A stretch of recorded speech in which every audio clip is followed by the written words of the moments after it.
Hello, everyone. Thank you very much for joining today's event, HR at the Heart of Change, organized by Accenture Romania, together with Târgu de Carriere. It is a pleasure to have you all here. We're very happy that you've chosen to come in such a big number, especially for the live discussion, because your participation will matter incredibly. I've seen some of you have already been very active in the chat, and we appreciate that because we hope this will keep on going throughout the event.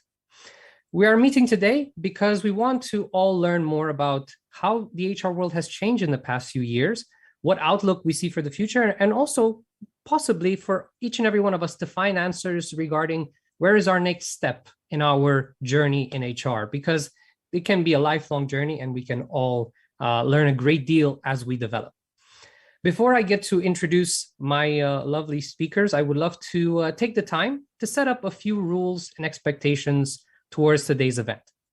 First and foremost, like I've said before, your participation is key to this event, in the sense that not only you will have the opportunity to ask questions to our guests, which is quite common in most online events, we will also involve you in the conversation, in the sense that we will have at special points during the conversation questions addressed to you, and you will receive a special link in that moment for you to put in your answer.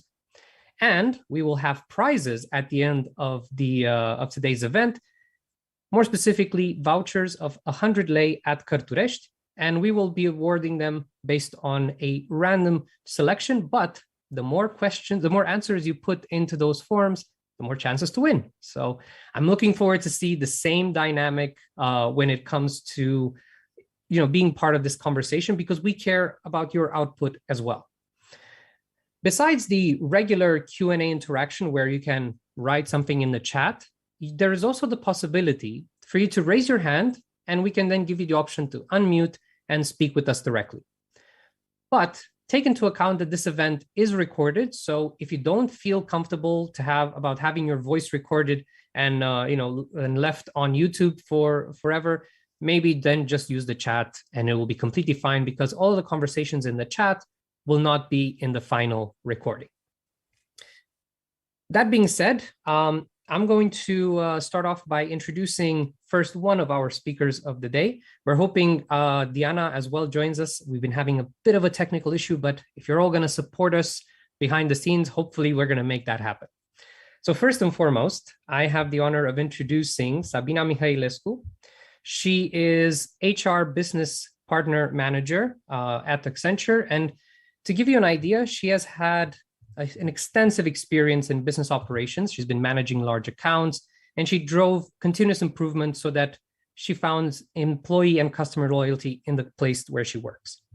She's always been an enthusiast for building strong teams, a healthy corporate culture. She's built a great deal of leadership and management programs, and she has mentored tens of managers. So we have a lot to learn from her, definitely. She has transitioned to her current role in HR corporate functions 2 years ago, and now her main goal is to create synergy between people and business goals. Sabina, thank you very much for joining, and it will be a pleasure to have our conversation today. Thank you. Really happy to be here today. Thank you, Arif. You're welcome. Thank you as well. Like I've said, we're also waiting for our second speaker, Diana Ionescu. Hopefully, throughout the next few minutes, we're going to solve the problem of having her here. But let me give a few insights into her experience, because she is, again, a great resource to learn from. So Diana Ionescu, she has been working in Accenture for over 12 years. And in Accenture, she's kind of experienced all the firsts that you can kind of cross off in your career to-do list. Having her first project to take care of on her own, having her first team, working in a first global project, taking her first global role, working with over 42 different countries. And throughout her years, she's seen the importance of how important it is to create role models in the teams that she works in, and how much role models around you help you grow. She's very grateful for all of the great women that she's had as role models throughout her career.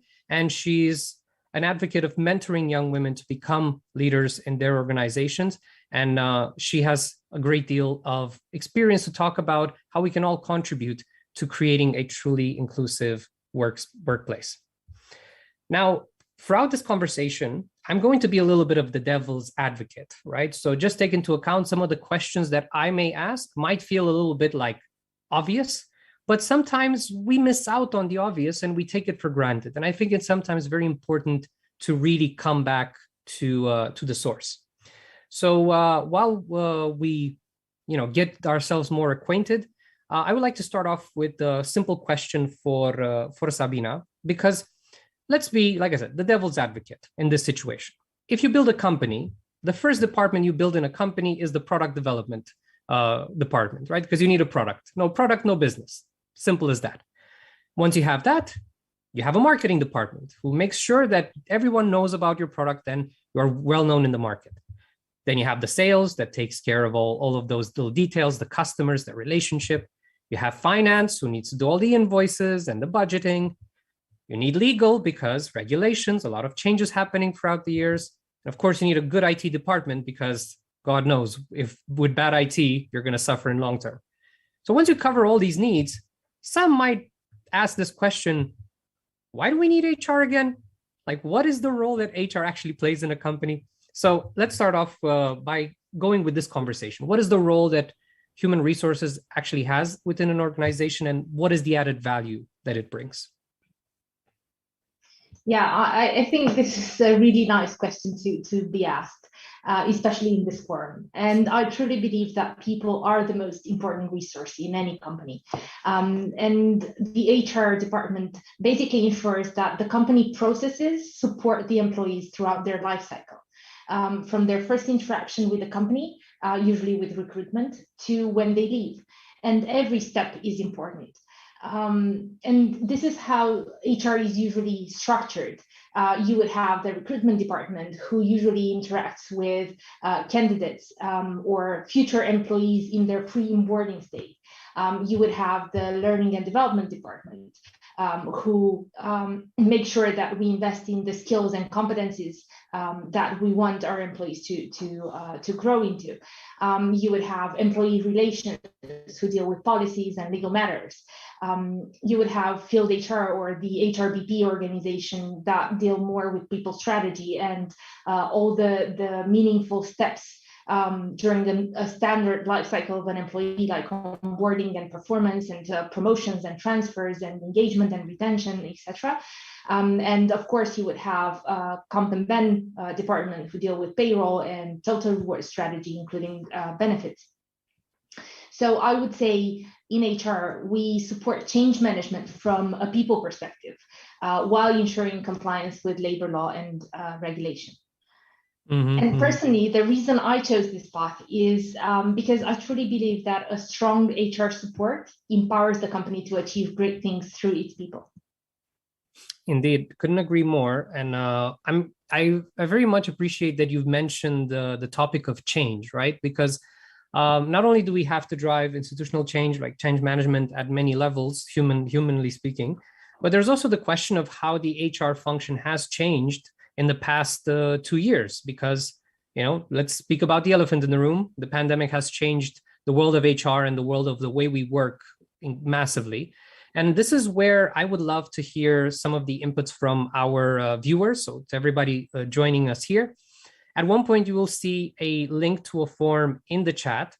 And what I want you to think about is tell us one thing, one change that you've seen in the HR function because of the pandemic.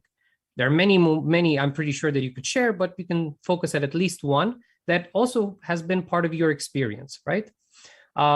Just take into account that this is something that we've all see in different angles. So I'm curious more about your personal perspective. If you have already been working in HR and it has been a hard time, we would love to hear your inputs. So either use the chat directly and write your answers there, or you will soon find a link there to share that with us. And briefly, from your point of view, Sabina, from your experience, how did you feel that the pandemic changed your work in HR? I think we've learned a lot through this period, and I think we've realized that a lot of things that we thought maybe not impossible but very difficult to implement are now the common base for everyone.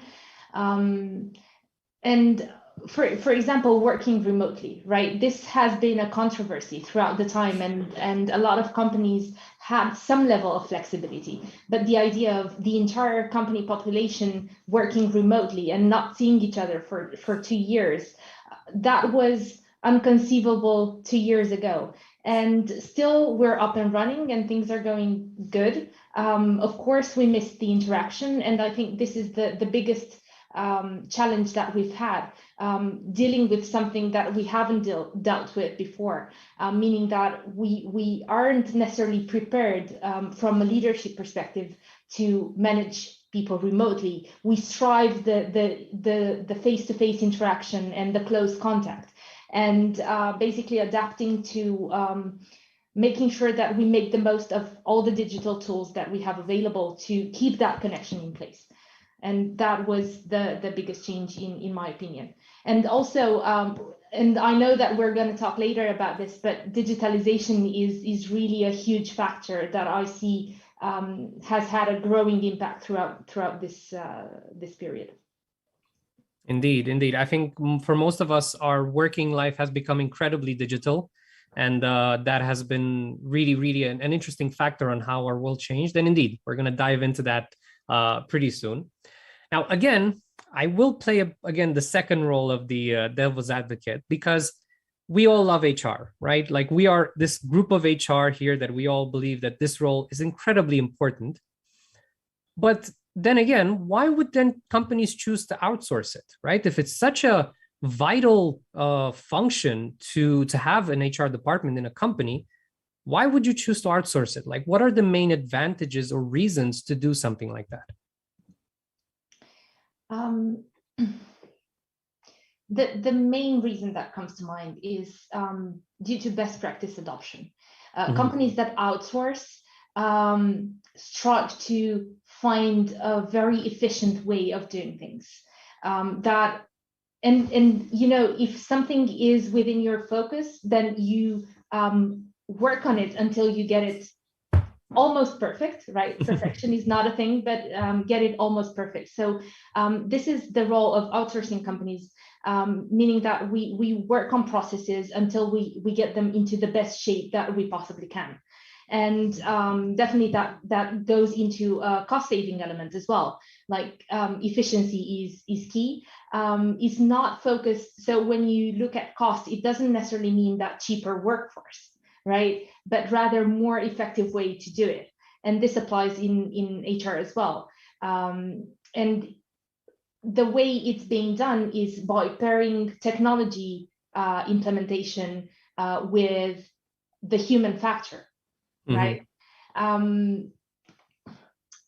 When looking at outsourcing, most of the processes have the same aspect, which is usually they can be standardized.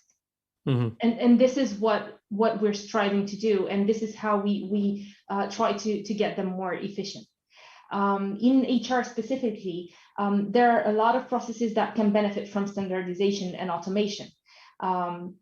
Like, for example, you can have the same onboarding experience across multiple countries. You can deliver it the same way throughout multiple countries or multiple organizations.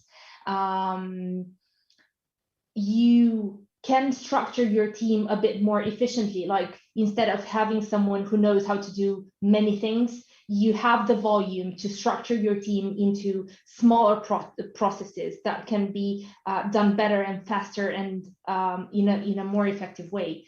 And in the opposite side, I would say there are roles that are less likely to be outsourced. Like, for example, if I take some HR roles, I would say the HR business partner function, or employee relations, or HR strategy, because these roles have a higher degree of customization, and they require a constant adaptation to the business needs. The role varies across time depending on how the business evolves. And there's also a higher level of confidentiality And specifically in HR, we need to make sure that we stay a neutral party to ensure fairness and equity throughout the organization. So for the roles that are not usually being outsourced, they required a very good understanding of the business context, as they deal with situations where there is no one-size-fits-all type of solution. But the two of them don't exclude one another. I think it's interesting to mention that outsourcing companies outsource as well, for the same reasons that we've discussed before, right? One example would be proprietary technology.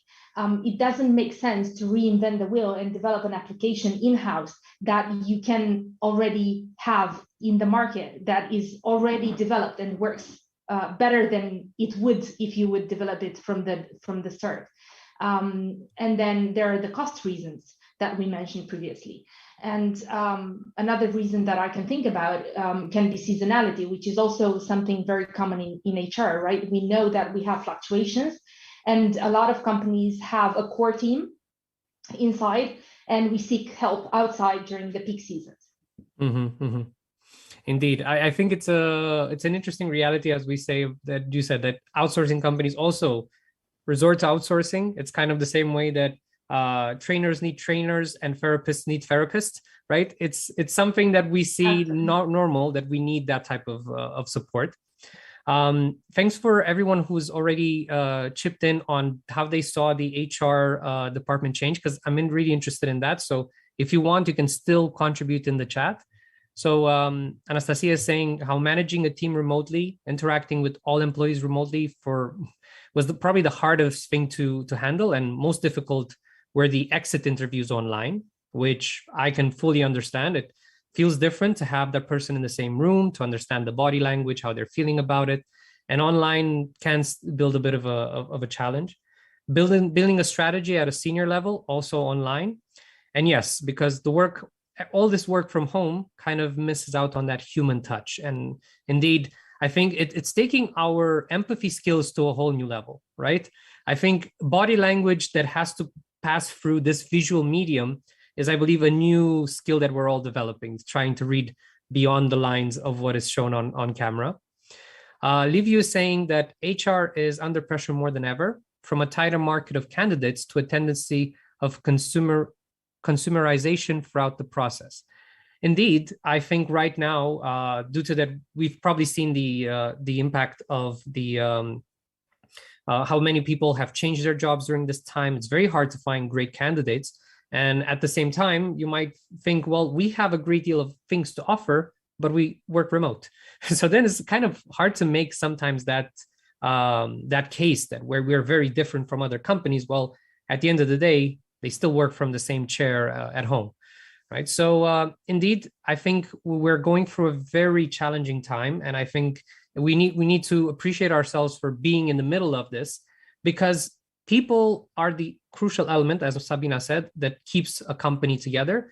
And if we don't have that, right, everything falls apart. And the fact that we've managed to keep our companies going, given the resources we've invested, is huge, right?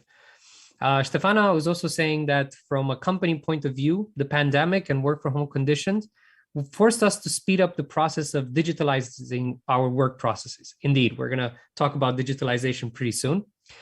And we've realized that this gives us access to many more specialists and experts that we can add to the team without having to be restricted by the city we are working in. Indeed, up until this point, I think remote work was mostly for global projects where clearly we involve people from other countries. But now it can become more and more standard to involve people from different parts, either of the same country or from the same continent, or even, oceans away, that I believe are crucial. So it's a good thing that we're also seeing opportunities along the way. Thank you all for sharing these answers, and let's keep this going. And because your inputs are very, very interesting. It's nice that we're getting a more holistic perspective as we see each and everyone's contribution. Now, we talked about technology, and I think back in 2015, when people were talking about technology, taking our jobs, automation taking our jobs, people in HR were like, nah, no robot will take away my job, right? I think we were all pretty relaxed, like, nah, this is not going to be our situation. But if you fast forward to 2022, we're basically working with our computer, with our home AI friend every day because he's helping us, or it is helping us in our day-to-day routine. It can feel a little bit strange, and you might wonder, oh boy, what will this mean for the future? But let's see from your perspective, Sabina, how do you feel that technology has impacted the HR industry? And realistically, how many HR roles remain human? And how many do you think we're going to be digitalized all the more in the next few years? Yeah, I really like the images, and I think we've all seen a chatbot somewhere, right? It's becoming the norm, and I think we might have been surprised the first time we saw one, but now I think we might even expect it in some cases. So yeah, the technology plays a huge role in HR as well. If we look at the outsourcing side of it, it has been reliant on technology to work in a standardized way. It's actually the mix between the technology and the human capability that made us build progress in time. And that applies to HR as well as any other function in the organization. So I think the main takeaway is HR is not an exception to the rule. Technology is a big part of our lives, both professional and personal. And it's a trend that's gonna stay and that's gonna grow with time. But it's not eating at our jobs. In my opinion, it's making our jobs smarter, right? So in Accenture, we use most of the tools that we also recommend to our clients. Like for HR, to give some examples, you would have systems that act as central database for people information, or automation tools like Power Automate, for example, to manage multi-stakeholder flows. For example, the clearance checklist or the vacation approval. Then we use maybe reporting tools like Power BI to enable data-driven decision-making for management and for traceability and trend analysis purposes. What I think is true for everyone is the expression time is money. And I think we all constantly seek to do more with less. And it's, again, both true in our professional lives as in our personal lives. We try to make everything more efficient and win time. So that's why I really like the Accenture purpose, which is to deliver on the promise of technology and human ingenuity. And we acknowledge that all jobs have some level of admin tasks and some level of high brain power tasks. And the smarter the tools, the less time we invest in admin tasks, like manually filling data into an Excel template. And that leaves room for human ingenuity and true value creation. And that leads more meaningful work and development opportunities for everyone. Indeed. I think at the end of the day, we tend to sometimes forget that technology has brought us to where we are, right? Like it has helped us develop and create great things. And all of a sudden now we're afraid of it, but we should actually embrace it. It does give us also a great deal of possibilities. And this is where I would also come back to our viewers, because I'm curious, what digital skills have they found to be essential during this time, right? Like I said, we've all had our work changed in different ways. What are those digital skills that you found the most relevant, that have been relevant for your job? And it can be from, okay, managing this type of process online to the small little quirks that you can do with spreadsheets, right? We're really interested in those nice little tips that you've learned, because it's important to also help everyone else realize that digitalization is indeed a part of the job, and it's something that we need to get all the more accustomed to. But before we continue, I've also received 2 more answers regarding how HR has changed during the pandemic, which I believe is a valuable point.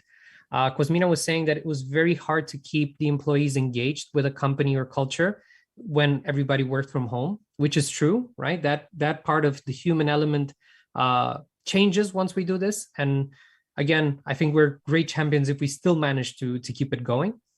And in some companies, especially in the production part, colleagues actually refuse to work from home because they found it very hard to keep up with tasks and teams, which goes to show that at the end of the day, we are social animals. We need each other, we need our teams close in order to accomplish great things. So, once again, it proves how important HR is in making sure that these relationships keep on growing and help the company grow. And luckily now we have Diana with us. Welcome, Diana. I've had the chance to talk a little bit about you in your absence, but we're very happy that you joined us in person. Indeed, and it seems really weird to start talking about technology now, having just experienced a series of technology issues that made it really complicated to kind of log in. But I mean, I agree with what you were saying, Alex, because I think in the end, technology is here to kind of help us, achieve the goals that we set for ourselves, and in outsourcing the goals we set for our clients. Because I think when it comes to outsourcing and HR, I think we are quite reliant on technology, because there's a couple of kind of key fundamental pillars to making outsourcing actually work, and technology is a big part of that. One of the things is, for example, related to implementing case management systems, so ServiceNow, Zendesk, and a lot of the others that are popping in, and that helps a lot to kind of achieve one of the best things about outsourcing and one of its fundamentals, which is being able to establish measurement of success. So with case management systems, you're allowed to kind of prioritize your work, but also find different ways in which you can kind of measure the end-to-end transactions. You can measure things like employee satisfaction and so on. And I see a lot of the clients that Accenture is working with moving towards more of cloud-based technology. So for systems like Workday, SuccessFactors, so a lot of the HCM systems that actually have a very critical role in another key component of outsourcing, which is the standardization of process steps. Essentially, regardless of whether you're doing a hire in one country or another, or from one department or another, the same process steps are followed throughout. So if you want to do, for example, a promotion in a system, that's kind of always going to be initiated by a line manager, approved by a budget holder before it comes to HR, and you do the rest of the steps that you have within the process. And I think in HR, we actually end up working with a lot of different systems. So they could be systems that record time data or benefits or core data. And a lot of work, I think, into making sure these systems are connected and that they provide a seamless experience for the end user. But I've also seen companies kind of developing more and more on the modules of one of the core systems that they have. So, you have let's say an HCM system for core data, you add on top of that a recruitment module, and all of a sudden you're able to take a candidate from kind of just the screening stage and everything else towards actually becoming an employee in that specific company. And you then add maybe a performance module that you hopefully link to learning as well, so that you can get learning needs based on performance needs and so on. So everything kind of becomes a lot more integrated. And I think maybe one of the other points about technology is the fact that it is used to promote self-service. For outsourcing, I think, because we usually work on a tier model, so you go from self-service to more of a generalist admin kind of view, and then to more of a specialist kind of role. It's really important to kind of have this platform through which end users can maybe do simple transactions like updating their personal data, or find answers to some of the questions that they have. And I've also seen technology helping, to drive more data-driven decision-making, let's say, so using analytics, using global or local reporting. And we make a lot of use of that, I think, in outsourcing HR, but as well as corporate HR. Mm-hmm.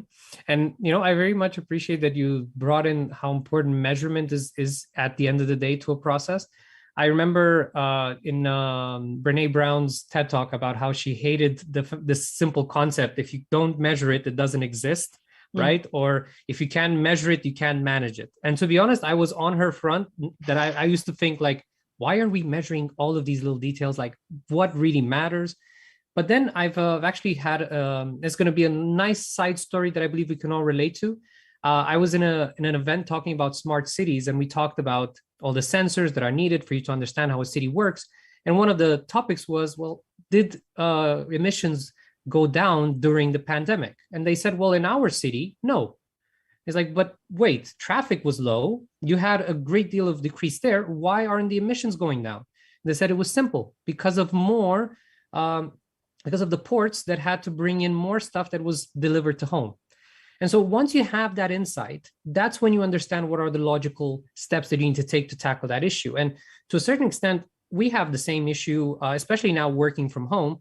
We don't have a clear idea of where everybody is in terms of performance, what they're doing, what is their current experience. And we need these numbers to get a better grasp of reality. And that, I believe, is a crucial thing that we sometimes don't realize why this is so important.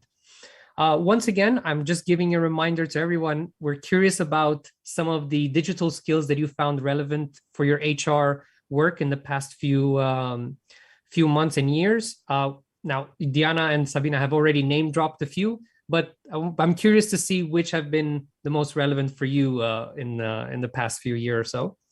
And I'd like to then kind of move the conversation a little further, because digital skills are clearly important, but HR has a bit of a bad rep, but in a good way, in the sense that whenever we think of HR, we think of them as the very fluffy department. They care about people. They're all very much with their heart in the right place.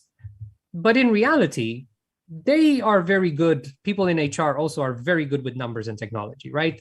This is an important thing that we need to integrate. So Diana, let's pass it back to you. What are those most sought after skills in HR? Even now with working remotely and digitally, what are those skills that are incredibly crucial for success in this field? Well, it might sound strange, but I actually think that having a good mix of soft skills and what I call exportable skills to be, let's say, two of the contributing factors more towards long-term success. I mean, that is if the person is willing to learn the rest. And what do I mean by that? I think I've seen a lot of cases where kind of having good presentation skills and good time management skills and good stakeholder management skills that have actually helped me and other people navigate, tough conversations and challenging decision making in specific situations and so on. And if you pair that with a good degree of adaptability, as well as, let's say, a strong growth mindset, I think that is something that fundamentally helps regardless of the business environment. So understanding that you don't hold the absolute truth in any situation will bring you the flexibility you need. And I think it's more around it's this willingness to learn, but also the willingness to teach others that is key.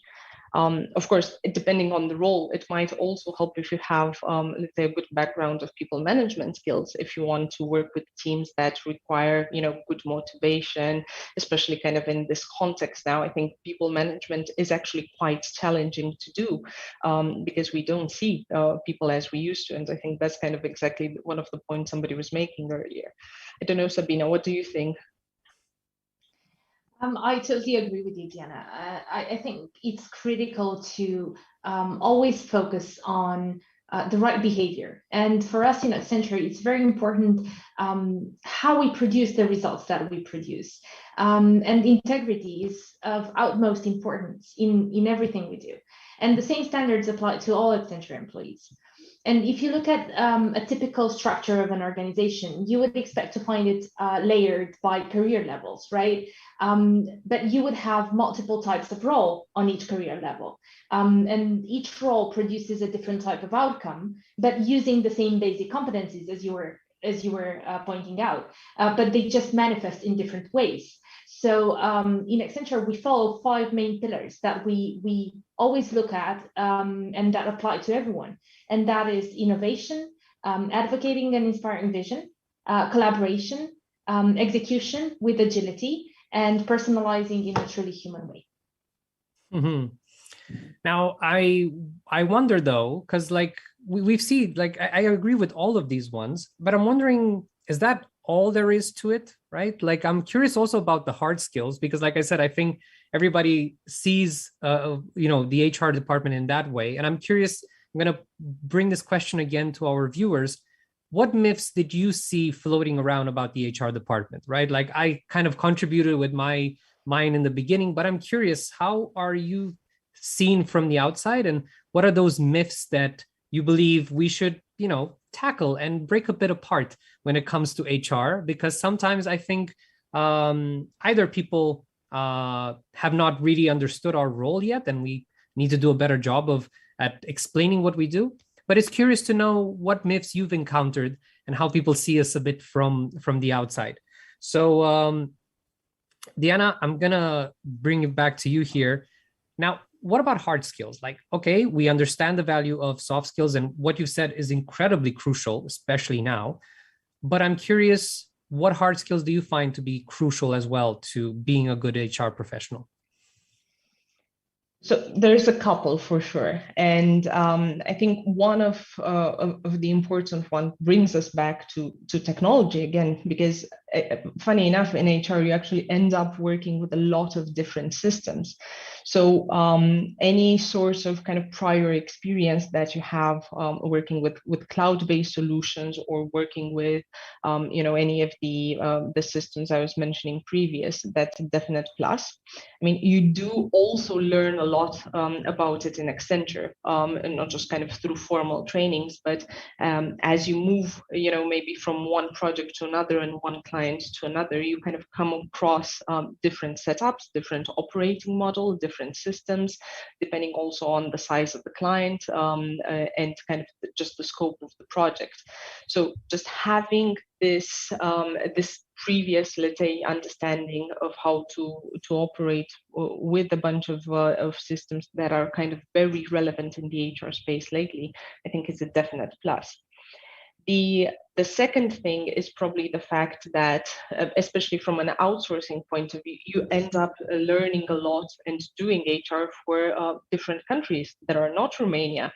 So you get to see a lot of differences, but also kind of similarities, and work through with countries like Spain and Italy, Germany, France, Nordic countries, as well as some of the English-speaking countries. So those are usually the countries that, at least from Romania, we work a lot with.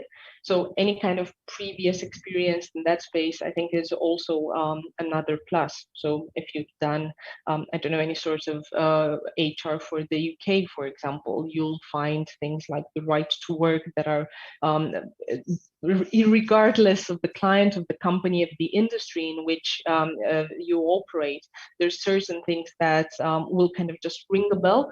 So they always provide a bit of an advantage in conversation or in the job that you have to do. And because we tend to work a lot with these other countries, I think the third maybe must have for some of the roles is actually related to language.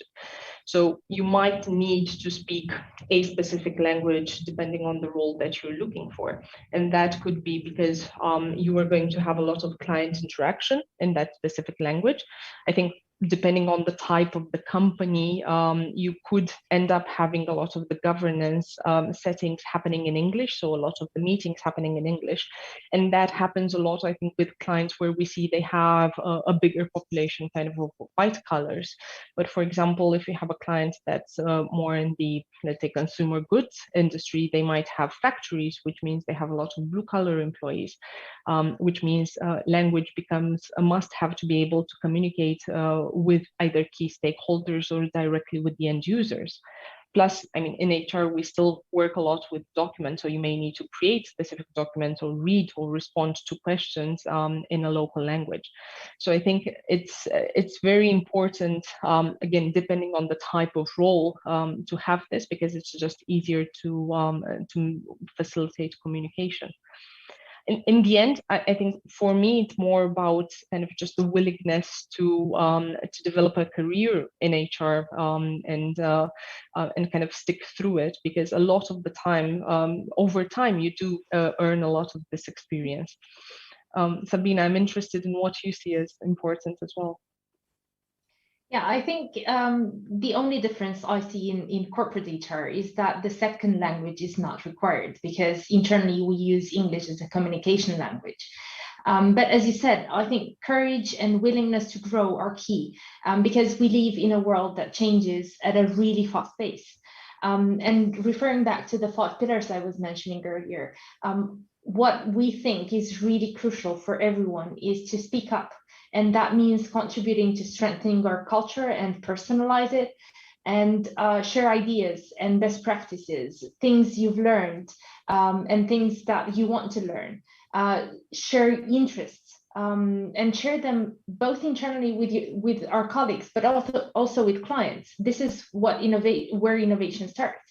And of course, one skill that is very important for us all, regardless whether we have an internal client or an external client, is the client centricity. Indeed. I find it very interesting how, like, at the end of the day, there's an interesting thing that happens with the HR professional. On one side, there are a lot of things that change, but then there is that core element, as you said, customer centricity, people management, where there's no way to move away from those values. These will still be core. And what we're doing is kind of adding more to that core, great skills that simply help us reach that goal, but now for different means, for different technologies, right? And I'm curious, because now I'm pretty sure we have a lot of young people who are maybe just starting out in HR, and they're curious, what does a journey in the HR world look like, right? It seems like a vast undertaking. We see there's so many possibilities. What does a journey in something like HR can look like? What roles can they find along the way? Sabina, let's start with your perspective from the corporate HR function. Yeah, I think every company has an HR function, right? But the structure of the team may differ based on the size of the company or the complexity of the activity and so on. In Accenture, we have all the functions that we also outsource. And actually, Romania is the center of excellence for HR in Europe. And we're very proud of that. So we have roles that sit in BPS, in operations, that have Accenture as main client, and they deal with standard processes across geographies. And we also have roles that sit in corporate functions that focus more on strategy and maintaining objectivity and fairness in our people practices locally. So local roles need to have a constant connection with the internal client and understand local culture and customize all the processes to address specific needs. If I were to make a parallel, in client-facing roles, in BPS, you would have an interlock for the client point of contact who translate the strategy into actions for the teams. The equivalent in corporate functions would be the HR business partner role that collects feedback and analyzes data and informs business decision. So in summary, our focus is on personal connection and understanding the microculture at team level and customizing and implementing plans to drive employee satisfaction. And as the roles in the team structure may differ from company to company or even country to country, I expect this is also the case with the services we offer to our clients, right, Diana? Indeed. I mean, I see HR as being a very dynamic department, right? I think it needs to respond to a lot of the changes that are important to the individual or the community at a certain point in time. So that's why I think there's also a wide variety of roles that you can come across. And if we look a bit at kind of this outsourcing space, I think it depends a lot on the area that you're interested in, first of all, because you could do pre-payroll, or you could do, let's say, the more generalist admin part, so from hire to retire. If you might be interested in recruiting, so then the whole talent kind of space and talent acquisition is a big part, or learning, performance, so also kind of the part of talent. Or you want to specialize a lot in let's say, things that are more comp and ben related. I think there's quite a wide variety of areas, because I think HR touches so many different aspects of an employee's journey and life cycle. And then, of course, there's the type of role that you're looking for, because you might go for a more generalist role, and in that case you could handle different types of transactions, move from one thing to another.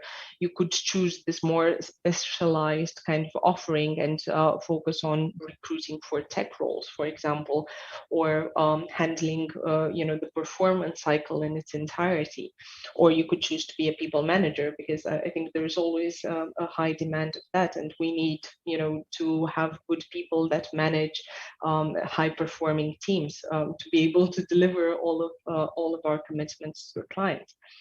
And I think one of the things that kind of pops into my head is that when I think about HR roles in an outsourcing environment, there's maybe two elements that are quite specific to it, regardless of the type of role or the let's say, area in which you'd like to work.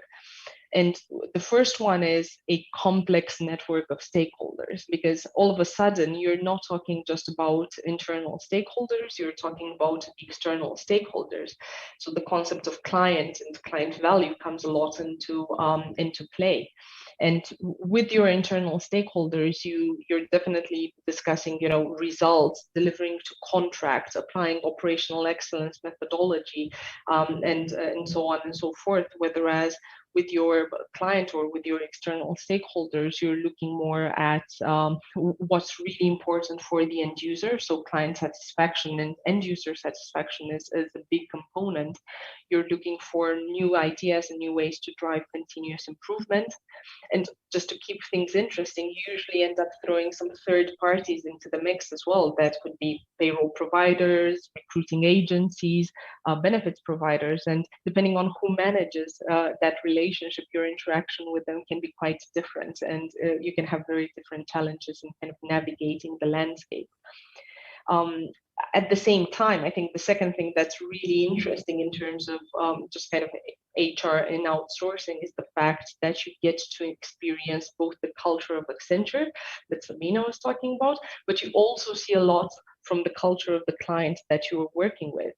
And I've worked with clients from different industries who, of course, had different agendas depending on kind of the type of day-to-day job, let's say, or strategic vision that they have for the companies. Some were then really focused on creating green energy. Some were really focused on getting really innovative products into the market. And those wide corporate objectives, I think they translate then into different targets also for the HR space. Some want more standardization, some are focused more on the employee experience. I think a lot of them go through both. It just depends on the moment in time. And the good part about seeing all of this, I think, is that you get to share a lot of best practices between the different teams and between different clients. And I mean, I think that's why a lot of companies choose to outsource, is because of this search for the best practice and the best way to do HR overall. Indeed. And I've been looking into some of the things that also our viewers have been sharing, as well as in the chat and in the quiz. And I there's this interesting myth that has been talked about, I think, by Octavia, that said that it's very hard to measure the impact of HR, right? That there's this feeling that it's hard to measure it. How do you see the impact of it? And I think sometimes some companies will only see it once it's not there, right? Because in fact, if your company exists and it functions properly, is because HR is there behind the scenes, keeping everything together, right? And I think that's one of the things that is crucial for us to know. And now that we have these new digital assets, there's a lot that we can now put out there, that we have these crucial roles in that. And again, I want to keep inviting our viewers to contribute with their ideas and especially the questions, because I have one more question prepared for Sabina and Diana, and afterwards I want to hand them over to you in the sense that I want your questions to be up in front and center, and so that this conversation gets all the more dynamic. So use the Q&A or the chat directly, or you can even raise your hand and speak with us. Up to you, but please take advantage of that, because it is a pleasure to speak with Sabina and Diana, and I want you to have the same pleasure that I get to enjoy by asking the questions I am interested in. And you've both talked about how how interesting and dynamic the work is. I mean, especially for you, Diana, because I talked about in the beginning before you joined how you've had 12 years of experience inside Accenture. You consider Accenture to have this nice trifecta of engagement. There's great people to work with. It's an incredible environment that keeps you learning, and there's the right amount of change when needed. And you also talked about how dynamic a career can be in that field. So it leads me to what happens when, let's say, some of the young people looking at us today see their next step in their journey at Accenture. What awaits for them there? What are the career growth opportunities waiting in Accenture? And let's start off with Sabina, and then Diana, of course, can't wait to have you on the limelight. Yeah, I think if you look at Accenture, we are a huge company. So with that come a lot of opportunities, cross functions. So if you look at growth opportunities, you can look laterally. So you can expand your knowledge across different activities. Then, of course, you can grow vertically, meaning in higher complexity or higher responsibility type of role, both as a specialist and towards management roles. And there is also maybe a diagonal move towards global roles. And we have a culture of investing in people. And I want to share something because I once seen a funny meme on the internet that I really liked. And it was a conversation between the CFO and the CEO. And the CFO was asking, what if we invest in the people and they leave? And the CEO responded, what if we don't and they stay? And I think that that's still true. And while it's funny, it's really thoughtful. So we pride ourselves in offering many learning opportunities for everyone. And we have a huge learning platform with a lot of materials on a lot of topics that are self-paced.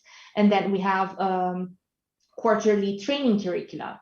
And we even make it a point to invest in some skills of the future, like, for example, understanding the key technology concepts that are part of our everyday world right now, like 5G, for example, or VR.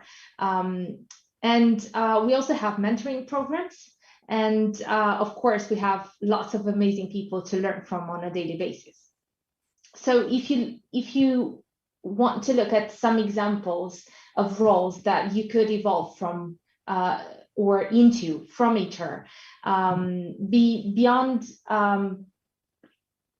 the similar roles that we have in corporate HR versus operations, we also have roles like global process owner, or roles in service delivery management, like supervisor or service delivery lead. Or maybe you would choose a path towards solution architecture, or maybe you would love to go into a global role, like into people mobility or learning enablement or ventures or acquisitions. You name it, I think we have it. And Diana, you have had quite a journey yourself, haven't you? That's actually true, because as you were, kind of listing some of the opportunities, I was thinking, yes, indeed, I've done that. And then, yes, I did move to that one as well. Because I have done a lot of things, if I pause and think about it for a bit. I've started off as an HR generalist working for a Spanish client. And then I became a subject matter expert focusing more on the comp and ben area. So I still remember very clearly handling at the same overtime processes like annual salary review, but also kind of Christmas gifts, which was really big for the client at that point in time. It was just really interesting for me to see. And then I wanted to do something that was a bit more global, as Sabina was mentioning. So I moved to a global role where I focused a bit more on HR, on the core part of it. And I ended up leading a project through which we were changing policies related to international mobility for one of our clients. And then I thought it was kind of a normal progression that I took on people management responsibility. So I became the lead of the global team I was part of. And suddenly I was working with a team of specialists, and we were focused on process design and transition work. And I've worked on several transitions since, kind of becoming the liaison between tech and processes, bringing in to, let's say, global standards some 23 countries that were, let's say, an add-on to our existing scope. And now I'm what we call an account lead, which basically means I'm responsible for the HR services we deliver for a client from the energy sector.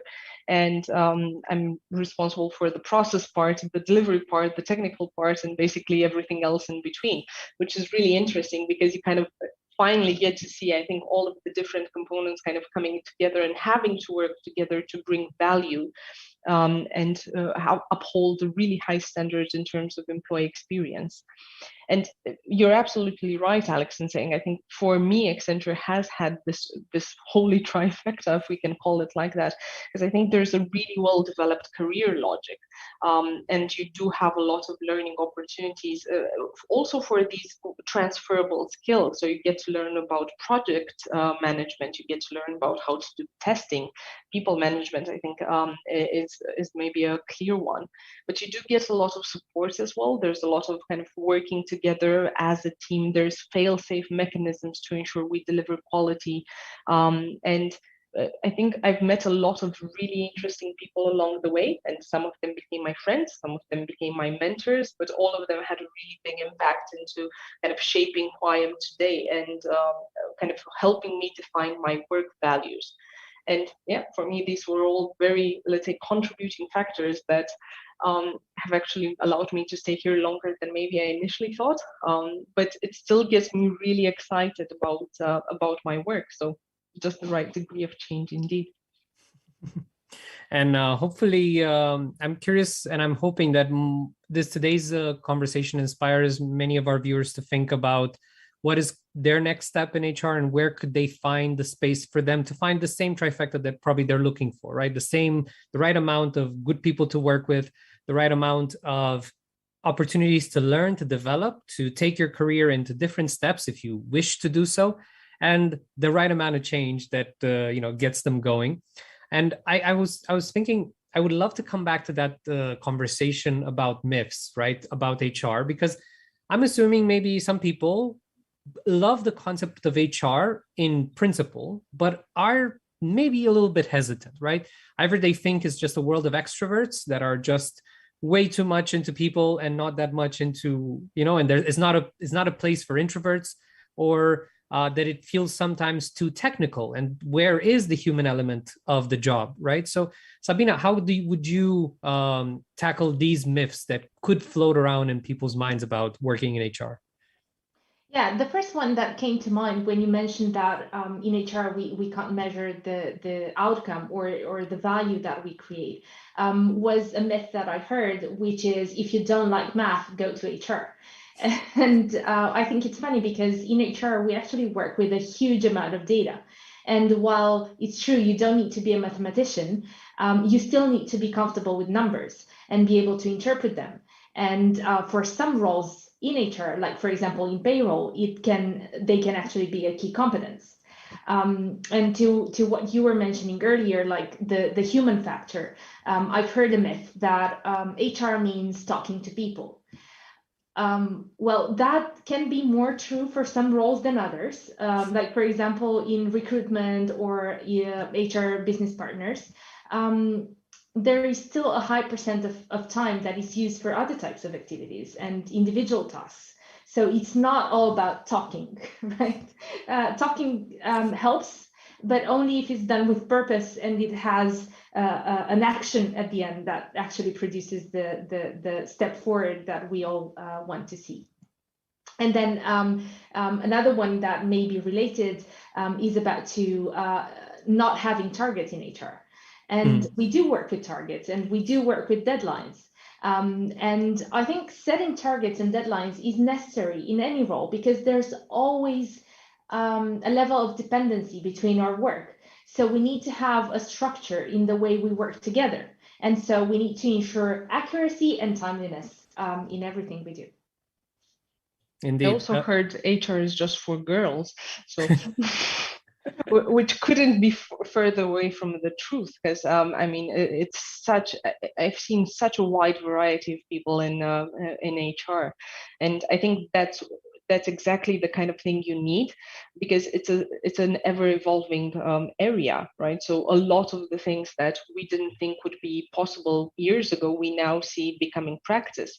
When I was in college, I was writing my thesis on something called flexi work, and it sounded like such an Western concept about having a lot of flexibility when it comes to work and so on. And then I look at kind of how HR was, at the heart of a lot of the changes that companies have had to implement during the pandemic, and it just kind of proves to it just proves exactly this point, that it's very dynamic, right? We had to find new ways to engage with people and recruit people in an online environment, right? So face-to-face interviews were no longer the norm all of a sudden. We had to find all sorts of ways to regulate and make people feel safe in a work from home environment. We had to look for ways to create, let's say, an onboarding experience for the new people kind of joining the company that was actually successful, because I think the people part of it is quite important when you join any new role. And this is one of the areas where I think HR is very much in the shadows, right? Kind of making sure that it's a good experience regardless of the team that you're joining. And I think we've also had to look at a lot of data, like Sabina was mentioning. So to try and do a capacity planning in a pandemic is a bit of a puzzle. So you end up kind of with this huge kind of chessboard in your head of kind of anticipating maybe how many people are not actually going to show up to work. And again, for us, maybe it becomes a bit more manageable, but I've seen it also for some of the clients that we work with who have, as I said, factories, for example, or who have people who need to go out in the field and install solar panels and so on. And then it becomes such a fast-paced environment. You need to be able to provide all of the different types of resources that people need. You need to be able to provide them in a very digital way. So I know of situations where people just need to be able to access different things on their mobile phones because their job is to, I don't know, go to supermarkets and discuss, shelving of products and so on. And HR is basically there, it's on the phone. So there's quite a lot of things that I think are maybe a bit untrue about HR, but these are definitely some of the best ones.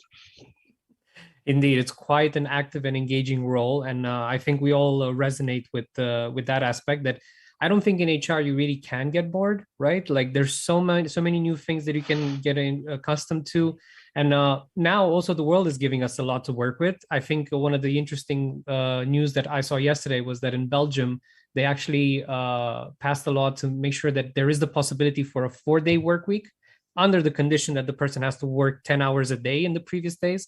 So there's going to be a lot of shifts that we're going to be a part of. We're going to negotiate and we're going to have to make possible. And I think that's something that the problem solvers among us, right, that love puzzles can have a field trip with. Like, oh my God, these are mysteries and puzzles that I can solve. Great. And actually, there's one question that I see here in the chat. And again, I'm going to encourage all of you to bring in more questions. So it comes from Andrea. What would be the career path of someone who wants to become an HR business partner or an HR manager in a multinational company like Accenture? The job position should start with after graduating. What kind of courses should you take in order to gain the necessary skills for this role? Who would like to tackle this? Sabina, Diana? I think it's a question for both, actually. I would be happy to tackle the HR partner role, but for the HR manager, I would defer to Diana, because actually there are two separate roles that require two separate skills. There are certainly common ones, like the way you engage with people, right? This is important whether you are a manager in HR or any type of HR function that is client facing. But there are also specifics to each role.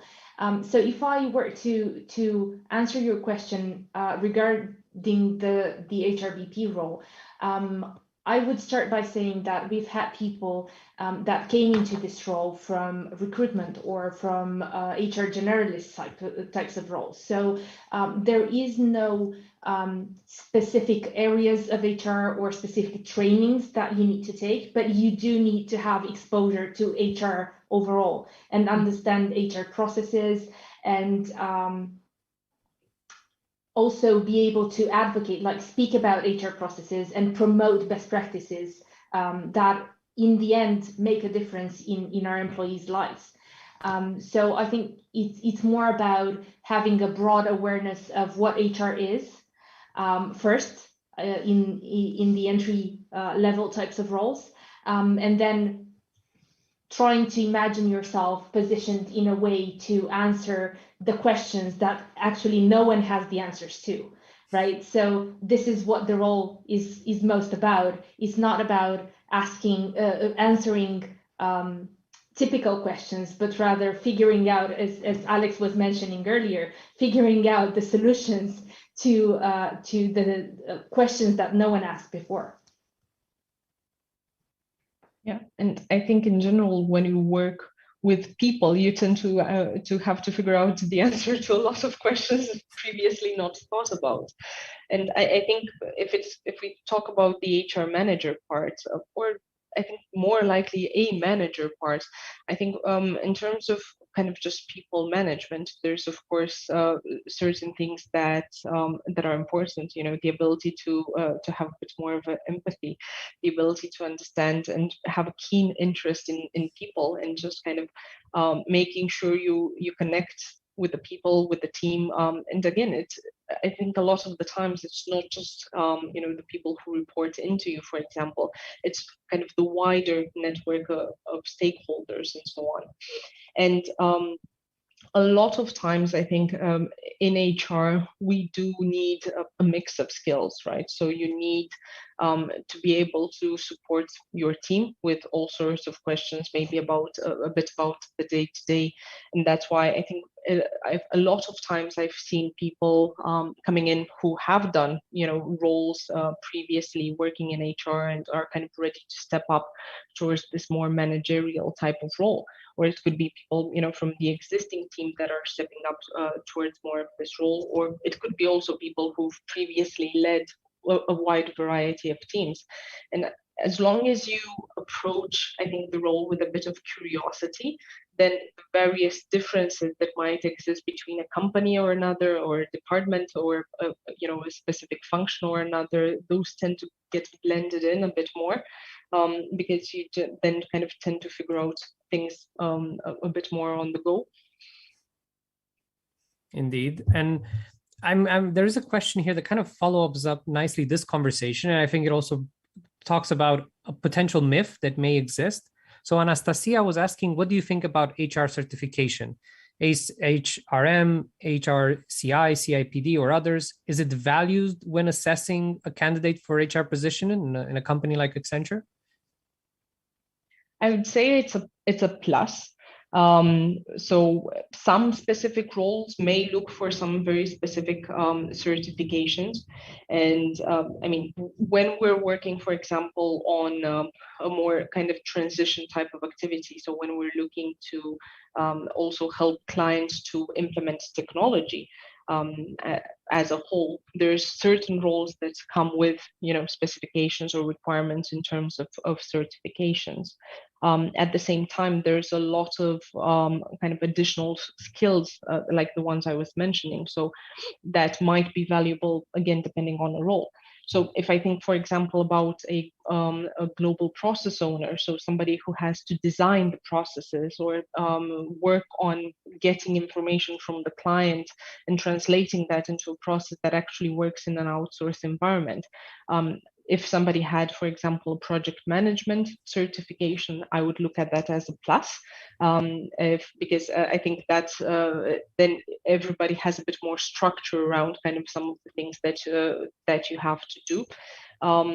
And in general, I think having certifications, it looks a bit, I think, like the candy on top, right? Because it's not just the certification, but it's about the fact that you've actually taken time to invest in your self-development, which is, again, comes back to the point of what's really important for us at Accenture. And I think it's this willingness to continue to learn and grow.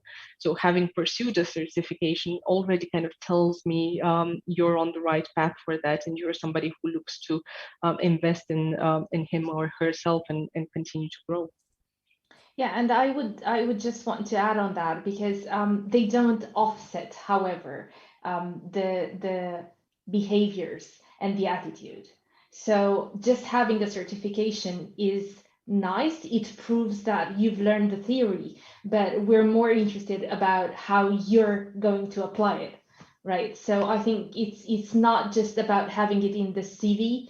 It's more about how you actually make use of that information that you've acquired. Okay. And I think it's also important to take into account that you don't have to kind of run after these diplomas just for the sake of the diplomas, right? It has to be an honest search for development, right? I think we have that a bit from our school, old school system, where we feel we need to run after those numbers. And I think here, yes, if they are relevant, they are relevant if they are a benchmark in your own development and growth as a professional, right?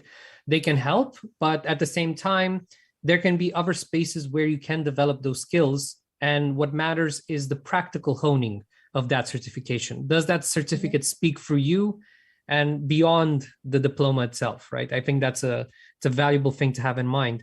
And since you've talked about this aspect of how continuous learning and growth is valuable, I would love to turn again also a question for you two, as well as for the people in the audience, right? Because we're working in HR, right? And it's a fun environment. We all have different roles.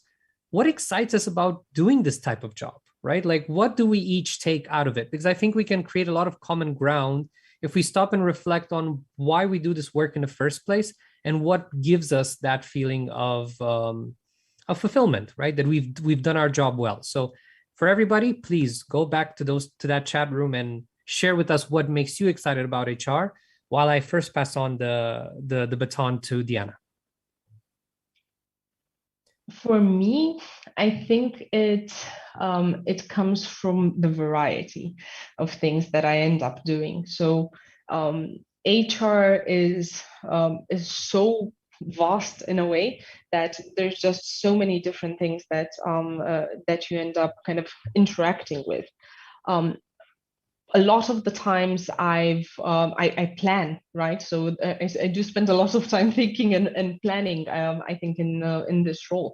And I look at how can we organize ourselves better? How can we, organize ourselves better in order to find new ideas that we can actually take to the client, that we can build on, the foundation that is there to drive change. So I do think there is, funny enough, there is a constant of change that that kind of motivates me. So it's something that I keep chasing after. What can we do better? What can we do different? And I think what appealed to me about HR is that it provided an environment in which I can actually chase for this constant of change. So it might sound weird, but I think it's really one of the things that kind of motivates me to keep going, because there's always a next milestone that you can achieve. It's never static. It's never, once I've learned this, then I know it and I can apply it anywhere, and this is what it is. It's not like learning how to use my Outlook. I've learned how to use my Outlook. I can use it then on a daily basis. But HR, I think, is just, there's always this moving milestone that for me is quite appealing. Sabina, in your case? For me, in all the roles that I've had so far, it's been about impact. And we were talking earlier about measuring impact. And I think in HR, if we know what to look for, we actually get to see that we can make. It's not guaranteed, but if we really want to, we can make a huge difference on the lives of the people that we serve, right? So I think this is the biggest motivator for me, and not just to do the job, but to do the job right, because it matters, and it matters not just to me, but to a lot of other people. We are now 4,000 something people in Accenture Romania, so I think it brings me joy every time I know that something that I have contributed to has brought a smile to someone else's face. Indeed. And I hear also see from the chat that we also have answers that are very much in line with yours as well. I think, Sabina, you will resonate with this one from Anastasia: creating a win-win environment for companies and employees to achieve their goals and actually help each other achieve these goals in an ideal scenario, which is, at the end of the day, that's how a business should work, right? It should follow both these goals, right? The business and the people, if they go hand in hand, it's a bright future for that company. Stefana was saying that for her, one of the most exciting things about working in HR is having the ability and tools to facilitate people to develop themselves and grow as professionals, as well as to develop lifelong skills.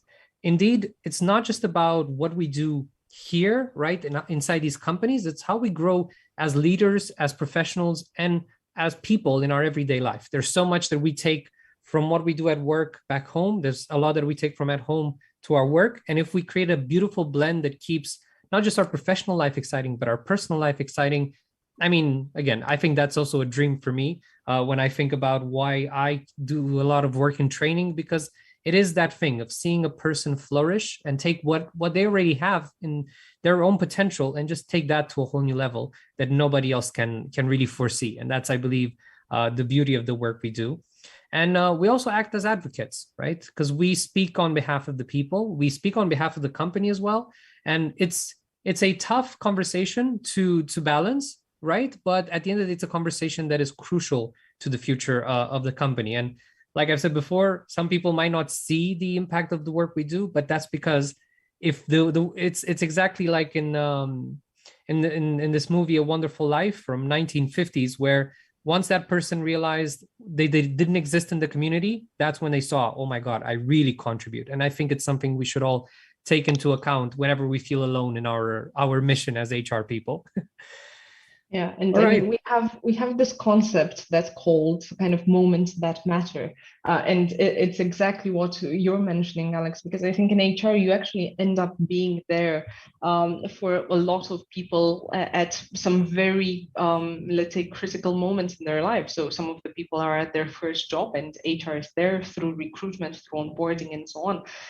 You're there when people kind of tend to go on all sorts of family leaves, maternities, and so on, or when they get a certification, when they learn something new. So it's a lot of these moments that you actually end up touching as HR. So I think you've very well put it. Well, I think it's a big thank you to everyone doing their work. And I'm really happy to be managed to bring so many people working in HR and passionate about this domain. And hopefully we all get to see our impact throughout the years. And now I have the wonderful pleasure of announcing the winners for our small little contest regarding the questions that have been added and the answers that you have given to the questions we've sent your way. So I'm going to mention a few names, and if you are one of them, we're going to be in touch after this event. So once again, the prize is a voucher of 100 lei at Cărturești. So we're going to have the following that will enjoy this one. So we have Subha, Octavia Vasilescu, Cristina Nenciulescu, Ștefana Stoica, Anastasia Pendus, Liviu Livanu, Cosmina Vălean și Cristina Ciocărlie. Please take into account, we're going to be in touch with you, but if by any chance you don't receive a follow-up email, write us back once you see the follow-up email. We are very thankful that you also contributed in this conversation, and hopefully in the next few years, we might have you as the speaker to these events, because it's beautiful to sit together and to talk about the importance of our work, because sometimes we miss out on how valuable that work is if we're sitting just alone on our desks. And I'd love to kind of summarize some of the greatest ideas that we've had here today, because it has been a pleasure to facilitate this conversation, and I hope it's been the same for everybody joining us. So first and foremost, when we think of HR, we need to take into account that HR is a crucial role because they take care of the people in the company, right? And with people, you reach great results. That's the only way. And it's a very dynamic environment. We solve puzzles, we figure out complex solutions to complex problems, and it's very much in the dynamic between all of each other. There's no one true responsible for solving a problem. It's a collective effort. Then whenever thinking about outsourcing, it's a matter of sometimes knowing that you don't have to do everything yourself and try to always tackle all of those problems. Sometimes it's best to work with an expert, somebody that already knows how all of these things work, bring standardized approach, bring someone that can help you in that regard, because just doing it alone and being heroic doesn't necessarily make you good at your work. Collaboration is key, and outsourcing is a key part of that. Then when it comes to technology, we just need to become friendlier with the technologies that are coming forward and be ahead of the curve in learning these new technologies. Now, there was one answer in the quiz that I loved that I kept for now. While we are still talking about new technologies, Excel is still at the core of our work. So, there's still going to be a legacy software going to be crucial throughout the next few years. So hold on to your Excel certificates. They're still going to be useful. Then when it comes to an HR profession, it's important to have a good balance of soft skills and hard skills, right? We can never underestimate the power of good presentation skills, good people management, good communication and empathy, right? I think one of the comments we heard from LinkedIn, that empathy, lifelong learning, and seriousness, these are very crucial. And we need to balance that with hard skills, because that's how we do our work now. We're going into a digital space. We're integrating that all the more. And if we have a healthy balance of those, we have a bright future in HR. Then one thing to take into account about HR, that it's a place for both introverts and extroverts to shine, right? Both of these energies, both of the people that have this personality type have a great deal of space to bring their contribution, right? And that about covers our discussion today about HR practices at the heart of change. As a follow-up to our conversation today, first and foremost, you will find the recording of the event on YouTube. So if at any point you want to come back to our conversation, maybe you've missed out, you've joined a little bit later or had to leave a little sooner, you're going to have access to the recording afterwards, and hopefully you're going to enjoy coming back to this discussion. We invite you to continue this conversation. Check out the website for Accenture in Romania. There are many updates, many new events happening, so you can easily join the one that you feel more excited about. Follow Accenture Romania on Facebook. There's a lot of fun stuff that you'll find there. And if you are interested in actually joining Accenture, there are a lot of interesting job openings that you can take advantage of. In the follow-up email, we're gonna give you some hints around where and how to find these job openings. But stay connected to Accenture either way, because there are a lot of interesting updates that are coming your way. We're gonna have a feedback form in the follow-up email where I highly invite all of you to contribute. We're making these events for you more than anything, and we want to know how we can improve and make the event concept all the more interesting. So share with us what worked, because that helps us a great deal, and also give us some nice ideas on how we can make the conversation all the more exciting for you and for your colleagues that probably didn't have the chance to join today. And last but not least, a big thank you to Accenture Romania and Târgu de Cariere for making this event happen, and to Diana and Sabina for participating in this conversation. And I'd love to give you all a final opportunity to send out a key message to our viewers that have stayed for this conversation. Sabina, would you like to begin? Yes, first of all, I would like to thank everyone who joined and who took the time to participate and who actively participated to our conversation. I think if there was one message that I would like to leave you with is that it always goes back to your willingness to put yourself out there. In HR, even more so than other roles, but I think it's critical whatever you choose to do in your future. Be true to yourself, show your true self, and invest in yourself because it's the best you've got. Indeed, indeed. Thank you, Sabina. Diana? Well, first of all, a big thanks to both of you for, kind of just keeping this going as well until I was able to join. I do promise to invest in my technology if needed for the future as well, just to make sure I can join everybody from the beginning in a future event like this, because I think it's really great and I love just kind of connecting with various people and viewpoints and so on. And if there's just kind of a last parting thought from my side is to be curious. Be curious about new roles, new opportunities, even if some of them might just kind of seem to be a bit out of reach, or you're not really sure what to expect of a specific role, opportunity, and so on. Some of the best moments in my life were the ones where, I kind of manned up a bit and said, yeah, sure, I'll do it. Let's see how that works. So I hope you guys get to do the same. And Indeed. Thanks for joining us today. Indeed. Thank you all for joining, and thank you for this beautiful message, because yes, we encourage you to be at the heart of change. And if there's a career change that you're looking for, and maybe Accenture is the place, we are warmly welcome you here. And hopefully, like I said, we would love to have some of you, not just participants in our future events, but maybe speakers that will speak about your wonderful experience in Accenture. Have a great evening, everyone. See you next time.